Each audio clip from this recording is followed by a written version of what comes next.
искам да те питам. Ти, байно, вижда ли си свободата? Защото аз съм я виждал. Човешката свобода е като човешката кръв. Разтеля се по бялата риза и расте. Расте. Не може я сбърка с боя, защото някак си по-иначе багри. Колко повече сърцето бие, толкова повече се разпростира върз бялото. Ръка да туриш, през пръстите те минава. Ни плът, ни парцал, нищо не може я спра. И отдалече се види, да за той с бели ризи се обличахме. Аз много свобода съм видял, ама не то е важното. Важното е, че видях човеците, от които тя извираше.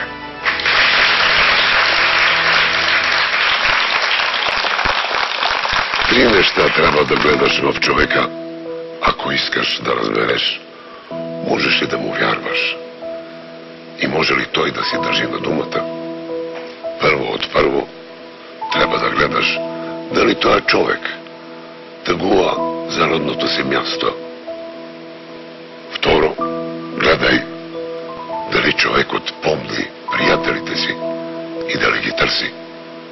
И трето, гледай дали тъгува той за отминалите години. Ако видиш всичко той, да знаеш, този човек е добър. Чисто му е сърцето. И можеш с него и дума да си кажеш, и песен да се изпееш.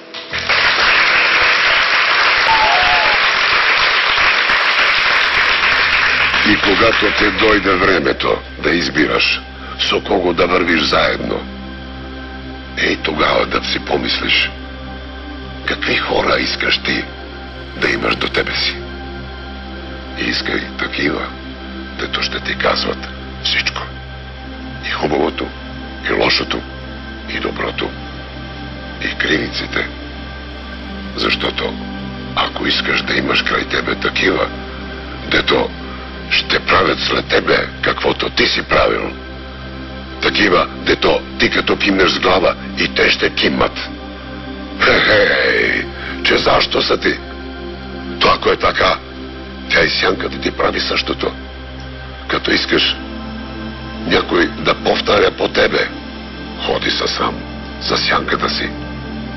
Като искаш дружина, ей тогава намери хора, дето няма да гледат в тебе, ами да гледат в същата посока, като тебе. Ей това ми го кажа един от старите войводи.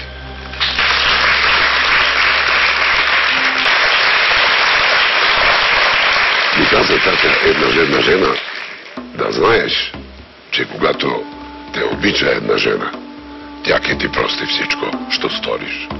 Ке ти прости и глупостта, и страха, и лошотията.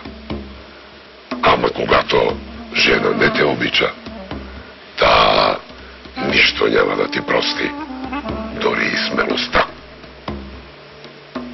И се замислих, защото не исках да й вярвам. А беше права.